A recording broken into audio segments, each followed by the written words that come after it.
the Iranians are showing their true intention, which is to ultimately try to achieve nuclear power for nuclear weapons. If you're talking about producing more advanced centrifuges that are only used to enrich uranium at a quicker rate, you're really not thinking about nuclear power for domestic energy. You're thinking about nuclear power for nuclear weapons, which the Iranians have publicly said is not their goal. Well, let's talk about it with our panel, see what they have to say. Jason Riley, editorial board member of the Wall Street Journal. Kirsten Powers, columnist for the Daily Beast, and syndicated columnist Charles Krauthammer. Welcome to all of you. Good to see you today. Well, Senator Menendez there, obviously usually an ally of the president. He's a Democrat. Jason, how much trouble is it for this administration that Democrats are increasingly signing on to sanctions and other measures against Iran that the White House doesn't want? Well, in this case, you've got a bipartisan group of senators. The 13 initial Democrats co-sponsored the bill along with 13 Republicans. And, you know, they're trying to make sure that the Iranians will bargain in good faith here. That's all they're really trying to do here. And the president is out saying that he'll veto it. He's going to side with the mullahs, essentially, against Congress and against our allies in the region. And the real problem here, as I see it, is that the administration is pretending that their policy is to stop the nuclear program, when really their policy is to contain the nuclear program, and that's the problem they're running into. And there's sort of a trust deficit here. Well, I want to play a little bit of what the president had to say in that year-end, essentially, news conference that he had. Here's what he had to say about the situation last Friday. I'm keeping all options on the table, but if I can do it diplomatically, that's how we should do it.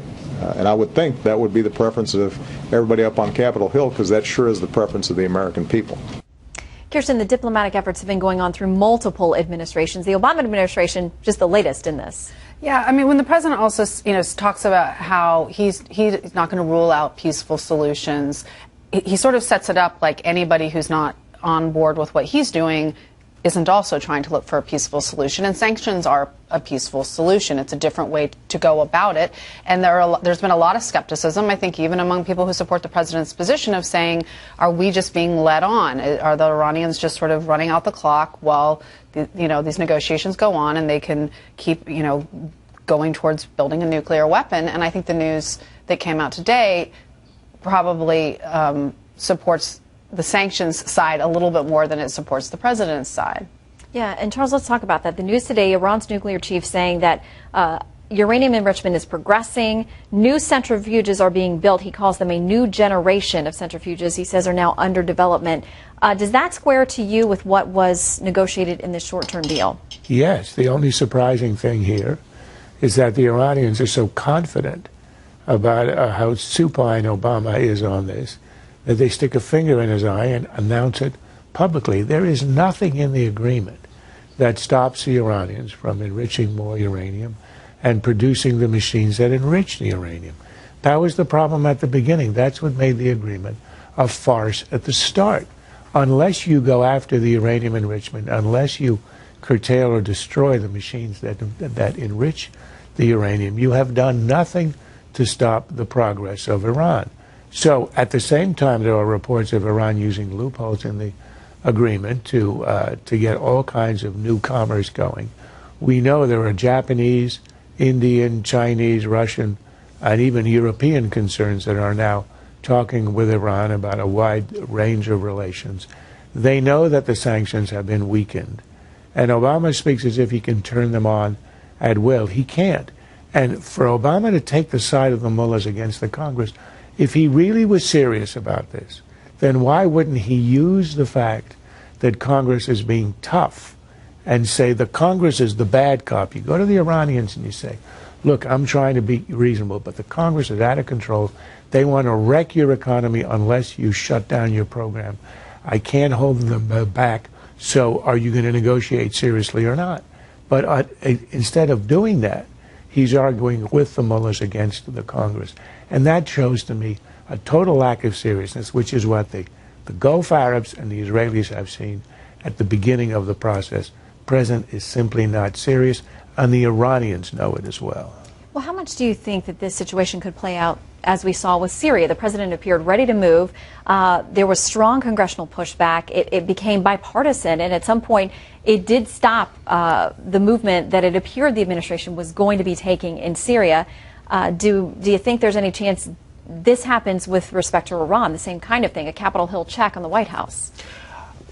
It looks bad. It looks bad in the region for our allies. It looks like we leave them out to dry, or leave them hanging out to dry. And it is. It's a thumb in the eye, as Charles says. It's done very publicly, and I think it sends a signal to our other adversaries in the region. I mean, everyone knows that, as the Senator Menendez said, that the Iranians are not enriching for peaceful purposes. They want to continue to be a menace in the Middle East, and that is what this agreement allowed them to do. It's what Netanyahu and the Israelis pointed out at the beginning. It's what the critics of the deal said at the beginning, and it is what is coming to fore here. Yeah, and speaking of Israel, hearing from the embassy today, really pushing back and saying, this is what we have to do. They have to stop the enrichment. They have to remove all the enriched uranium, remove the infrastructure to enrich uranium, and remove the heavy water reactor, which is key here to the plutonium route to the bomb. That's Israel's feeling on what they heard today, Kirsten. Yeah. Well, the administration's position is that they think that this is the only way to really get Iran to not build a nuclear weapon. Obviously, the administration knows that they're not doing it for peaceful means. They know that what they're trying to do, and that they feel that give them 6 months to do this, and then if you want to pass a bill with sanctions, you can do it quickly. The president could sign it, but at least you have to give the president the chance to have these 6 months. The argument against that, of course, is that that's 6 months where they can enrich uranium and get closer to having a bomb. You want to add something? And the 6 months itself is a very soft target. If you look at the agreement, it's a floating deadline. There is nothing hard. The administration has now had a month into this agreement. It hasn't even negotiated. Nothing's happening. There is no urgency. Everybody understands. This is nothing but a fig leaf. And that's why the allies are panicked. All right. We'll leave it there on this topic. But up next,